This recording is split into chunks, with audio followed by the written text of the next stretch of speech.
इस वीडियो में हम एन पैटर्न पर आधारित क्लास 10 के मैथमेटिक्स के चैप्टर 12 जिसका नाम है वृत्तों से संबंधित क्षेत्रफल, जिसकी इंग्लिश होती है एरियाज रिलेटेड टू सर्किल्स के एक्सरसाइज 12.3 के क्वेश्चन नंबर 6 को लर्न करेंगे। तो चलिए देर न करते हुए आते हैं हम एक्सरसाइज 12.3 के क्वेश्चन नंबर 6 पर। क्वेश्चन नंबर 6 में दिया गया है एक वृत्ताकार मेजपोश जिसकी त्रिज्या 32 सेंटीमीटर है में बीच में एक समबाहु त्रिभुज ABC छोड़ते हुए एक डिजाइन बना हुआ है। इस डिजाइन का क्षेत्रफल ज्ञात कीजिए। एक वृत्ताकार मेजपोश जिसकी त्रिज्या 32 सेंटीमीटर है में बीच में एक समबाहु त्रिभुज ABC छोड़ते हुए एक डिजाइन बना हुआ है। इस डिजाइन का क्षेत्रफल ज्ञात कीजिए। ध्यान दीजिए, यहाँ पे ये वृत्ताकार मेजपोश है और इस मेजपोश की जो त्रिज्या है, त्रिज्या क्या होती है, ये वृत्ताकार है तो ये एक प्रकार का वृत्त है। और हम जानते हैं वृत्त के केंद्र से ये वृत्त का केंद्र है। वृत्त के केंद्र से वृत्त के परिधि पर उपस्थित बिंदु को मिलाने वाली रेखा वृत्त की त्रिज्या कहलाती है। यहाँ पे हम मान लेते हैं इसका केंद्र डी है, क्योंकि यहाँ पे पॉइंट ए है, यहाँ पे पॉइंट बी है और यहाँ पॉइंट सी है जो कि समबाहु त्रिभुज का है। यहाँ पे हम मान लेते हैं पॉइंट हमारा डी है। डी से हमने ए को मिला दिया, वृत्त की परिधि पर उपस्थित बिंदु ए को मिला दिया। केंद्र डी से हमने वृत्त की परिधि पर उपस्थित बिंदु ए को मिलाया तो ये हमारी बनी त्रिज्या। और दिया गया था कि जो वृत्ताकार ये मेजपोश है इसकी त्रिज्या 32 सेंटीमीटर है और इस वृत्त के बीच में एक समबाहु त्रिभुज बनाया गया है। इस समबाहु त्रिभुज को छोड़ते हुए इस वृत्ताकार मेजपोश पर डिजाइन बनाया गया है और हमें इसी जो डिजाइन बनी हुई है इसी का हमें क्षेत्रफल ज्ञात करके बताना है।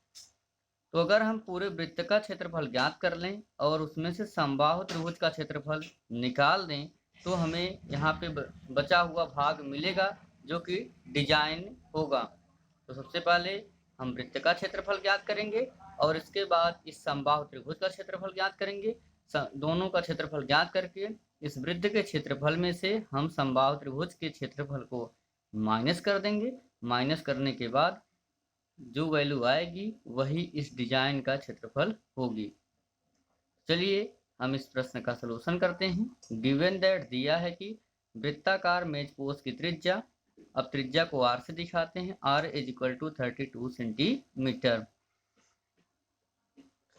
अब चूंकि हम जानते हैं वृत्त का क्षेत्रफल ज्ञात करने का फार्मूला होता है वृत्त का क्षेत्रफल = होता है पाई r स्क्वायर। अब यहाँ से हम पाई की वैल्यू रखेंगे तो पाई की वैल्यू होती है 22/7 और यहाँ से r है, r का स्क्वायर है, r की वैल्यू है 32 सेंटीमीटर। यहाँ हम करेंगे 32 सेंटीमीटर का होल स्क्वायर इंटू 32 सेंटीमीटर का होल स्क्वायर। यहाँ से हम इसे आगे सॉल्व करेंगे, ये हमारा हो जाएगा 22/7 इंटू ये 32 सेंटीमीटर, क्योंकि इसका होल स्क्वायर है 32 सेंटीमीटर इंटू 32 सेंटीमीटर। जब हम 32 का 32 में फिर जो वैल्यू आएगी उसका 22 में मल्टीपल करेंगे, ऊपर का पूरा गुणा करेंगे तो हमारी वैल्यू आ जाएगी 22,528/7 है तो अपॉन 7 सेंटीमीटर का सेंटीमीटर में गुणा हो जाएगा सेंटीमीटर स्क्वायर। इस तरह से इस पूरे वृत्त का क्षेत्रफल आ गया 22,528/7 सेंटीमीटर स्क्वायर। ध्यान दीजिए ये जो वृत्त का क्षेत्रफल आया वो आ गया 22,528/7 सेंटीमीटर स्क्वायर। हमने वृत्त का क्षेत्रफल ज्ञात कर लिया। अब हम बढ़ेंगे समबाहु त्रिभुज की ओर। लेकिन यहाँ पे जो समबाहु त्रिभुज ABC है यहाँ पे इन भुजाओं का मान नहीं दिया गया है। तो सबसे पहले हम भुजा AB, BC और AC इनका मान ज्ञात कर लेते हैं। अगर हम एक भुजा AB का मान ज्ञात कर लेंगे तो BC का मान भी ज्ञात हो जाएगा और AC का मान। क्योंकि समबाहु त्रिभुज की सभी भुजाएं बराबर होती हैं। नाम ही है समबाहु, सम माने समान, बाहु माने भुजाएं, जिसकी भुजाएं बराबर हो वही समबाहु त्रिभुज होता है। तो यहाँ से हमने डी से ए को मिलाया था, तो ये त्रिज्या हमारे 32 सेंटीमीटर दिया गया था, क्योंकि कहा गया था कि एक वृत्ताकार मेज पोस है जिसकी त्रिज्या 32 सेंटीमीटर है। तो डी से ए को मिलाने पर यहाँ पे हमने देखा था वृत्त के केंद्र से वृत्त की परिधि पर उपस्थित बिंदु को मिलाने वाली रेखा वृत्त की त्रिज्या कहलाती है। तो डी से ए को मिलाने पर त्रिज्या हमें 32 सेंटीमीटर प्राप्त हुई थी। इसके बाद हमने ये बिंदु ए से डी से होते हुए यहाँ पे एक बिंदु ले लिया ई, बी सी का मध्य बिंदु लिया ई, और एक ये जो त्रिभुज समबाहु त्रिभुज हमारा ए बी सी है, समबाहु त्रिभुज ए बी सी है, इसकी माध्यिका हमने ए ई खींच दिया, जो कि बिंदु डी को भी स्पर्श करते हुए जा रही है। तो चूंकि हम जानते हैं त्रिभुज का केंद्रक माध्यिका को 2:1 के अनुपात में बांटता है। त्रिभुज का जो एक केंद्रक है यह माध्यिका ए ई को या किसी भी माध्यिका को 2:1 के अनुपात में विभाजित करता है। अर्थात ऊपर का भाग 2 होगा और उसका नीचे भाग 1। इस तरीके से यह 2:1 में विभाजित करती है। ए डी का वैल्यू 2:डी ई की वैल्यू है, तो 2:1 में कितना होगा 2:1। तो यहाँ से हम देखेंगे तो ए डी ये माध्यिका हमारी है ए ई है, तो जो त्रिभुज का केंद्रक है ए डी ये क्या करेगा, इस माध्यिका ए ई को 2:1 में विभाजित करेगा, अर्थात ए डी बटे डी ई, ए डी बटे डी ई। यहाँ लिखेंगे हम A D upon D E is equal to 2 अनुपात का मतलब अपान होता है 2/1। अब यहाँ से अभी ए डी की वैल्यू देख रहे हैं, ए डी की वैल्यू है 32 सेंटीमीटर। यहाँ से हम लिखेंगे 32 centimetre upon D E is equal to 2/1। यहाँ से 1 का इसमें करेंगे तो हो जाएगा हमारा 32 सेंटीमीटर, क्योंकि 1 का हम किसी भी में मल्टीपल कर दे, 1 का किसी में भी गुणा कर दे वही आता है। इज इक्वल टू हो जाएगा हमारे यहाँ पे 2 है, डी में कर देंगे तो 2DE। अब यहाँ से अगर हम DE बराबर करेंगे तो DE के साथ ये 2 क्या है मल्टीपल में है, यहाँ क्या आएगा अपान में, तो 32 सेंटीमीटर अपॉन 2। अब यहाँ से हम डिवाइड कर देंगे, 2 से 32 को डिवाइड करेंगे तो हमारी वैल्यू आ जाएगी 2 1 जा 2 हो जाएगा हमारा, ध्यान दीजिए 3 है, 2 1 जा हो जाएगा हमारा 2, और यहाँ बचेगा 12 हो जाएगा, तो 2 6 जा 12, तो 16 सेंटीमीटर। ये किसकी वैल्यू आ गई DE की, तो यहाँ से DE की वैल्यू आ गई 16 सेंटीमीटर। चूँकि हम यहाँ से अगर देखें AE जो माध्यिका है इसकी पूरी वैल्यू निकालें तो AE में कौन कौन है, AD है और DE है। AE भुजा में कौन कौन है, AD है प्लस DE है। तो AD की वैल्यू हम रखेंगे, AD की वैल्यू है 32 सेंटीमीटर, यहाँ लिखेंगे हम 32 सेंटीमीटर प्लस DE की वैल्यू है 16 सेंटीमीटर, यहाँ लिखेंगे हम 16 सेंटीमीटर। तो इस तरीके से जब इनको हम ऐड करेंगे तो 32 और 16 हो जाएगा हमारा 48 सेंटीमीटर। इस तरह से जो भुजा हमारी AE है उसकी पूरी लंबाई आ गई 48 सेंटीमीटर। तो त्रिभुज में हमने एक भुजा प्राप्त कर ली। ये जो यहाँ पे ध्यान दीजिए, एक भुजा प्राप्त करने के लिए हमें यहाँ पे मिला कि एक तरीका मिल गया कि AE जो माध्यिका है उसकी वैल्यू 48 सेंटीमीटर है।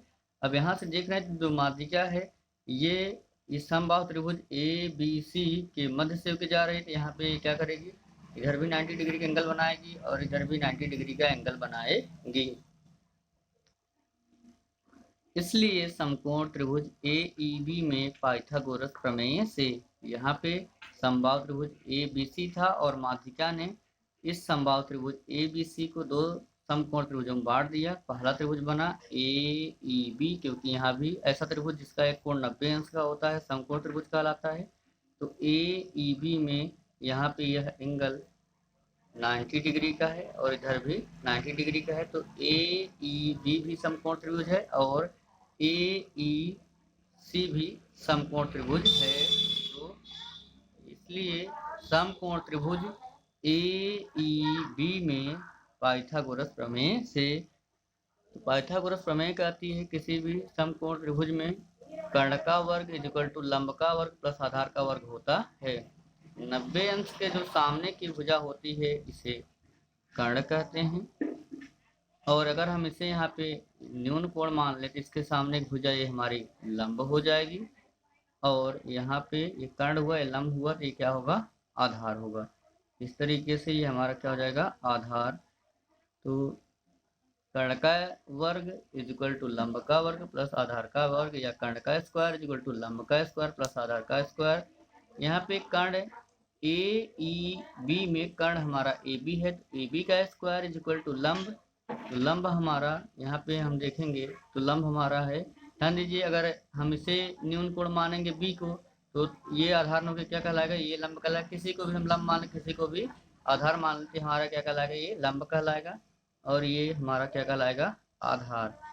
अगर ध्यान दीजिए यहाँ हम न्यून कोण मानते हैं, इसे न्यून कोण मानेंगे, इसके सामने भुजा ये लंब होगी, और अगर हम इसे न्यून कोण मानते हैं तो इसके सामने भुजा ये क्या होगी, लंब होगी।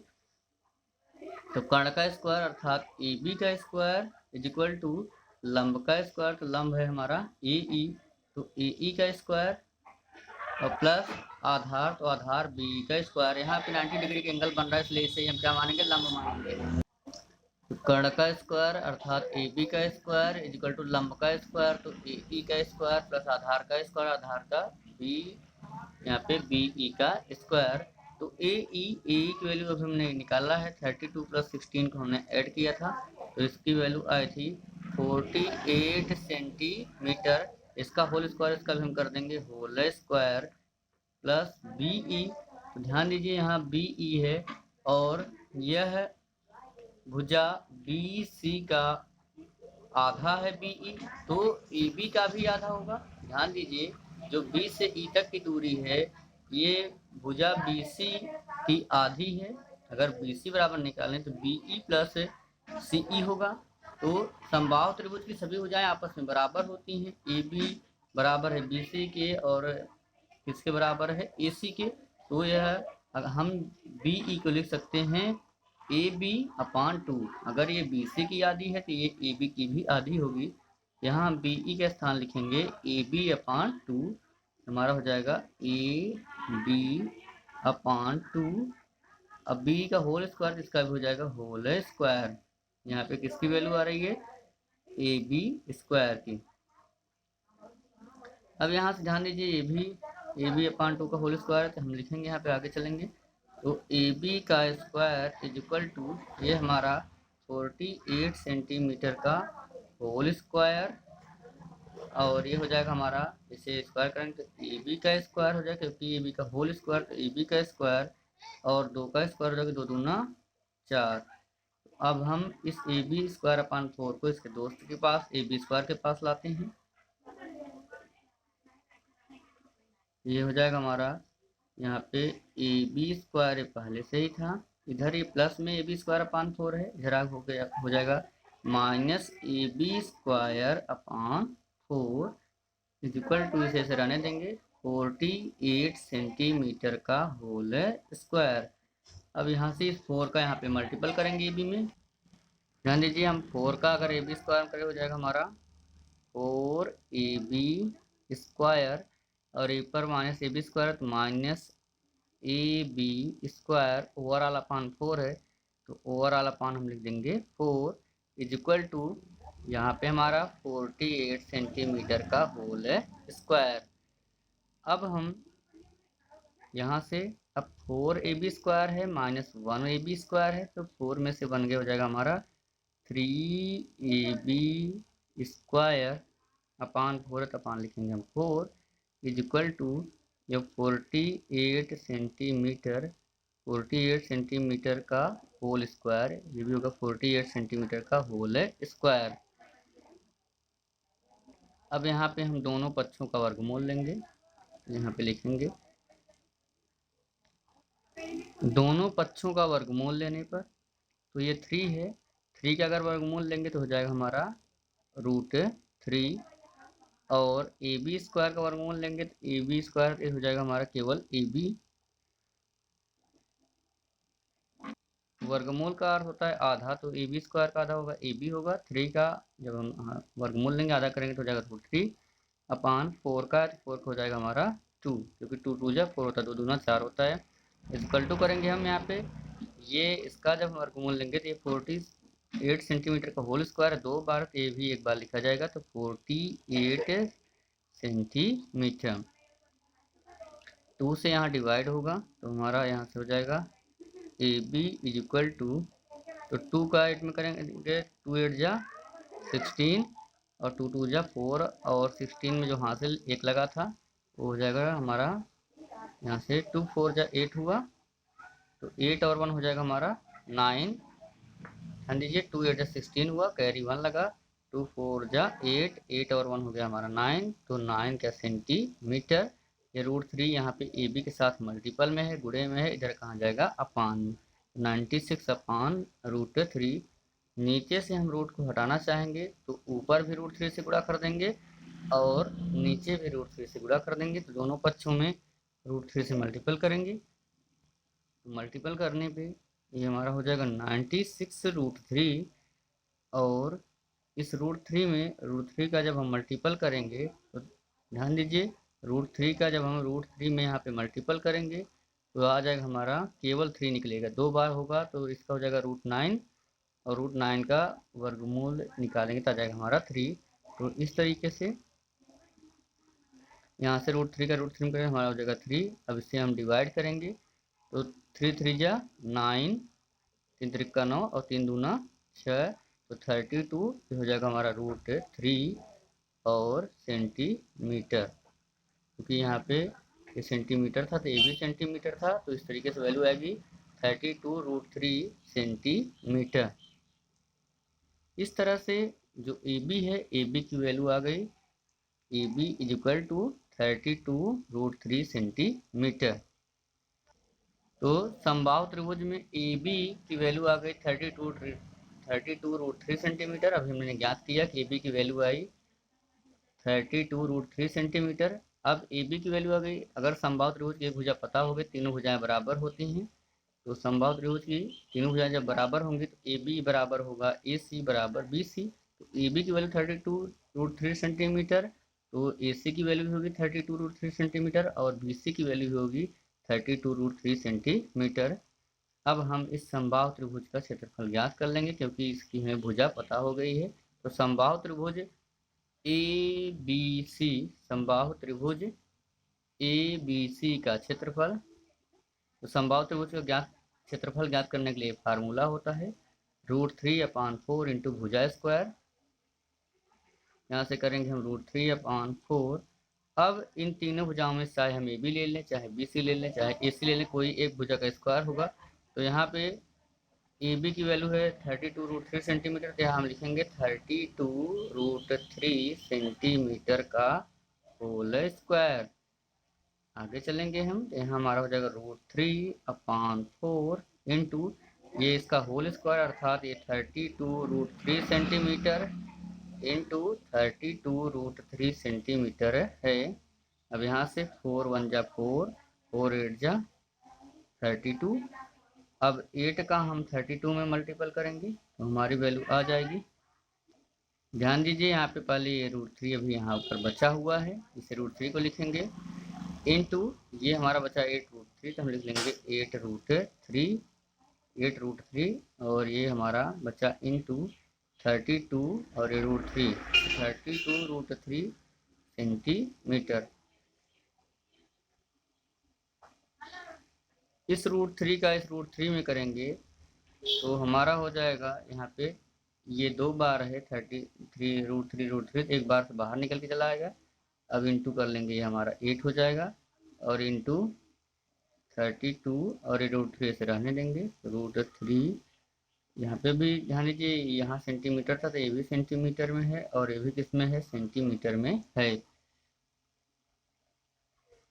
जब हम 3 का 8 में और 32 में मल्टीपल करेंगे तो हमारी पूरी वैल्यू आ जाएगी। जब ध्यान दीजिए यहाँ पे हम 3 का 8 में करेंगे और जो वैल्यू है उसका 32 में मल्टीपल करेंगे तो 768 सेंटीमीटर सेंटीमीटर में होगा, और यहाँ √3 है तो √3 सेंटीमीटर स्क्वायर। इस तरीके से इस समबाहु त्रिभुज ABC का क्षेत्रफल आ गया 768 √3 सेंटीमीटर स्क्वायर। समबाहु त्रिभुज ABC का क्षेत्रफल आया 768 इंटू √3 सेंटीमीटर स्क्वायर।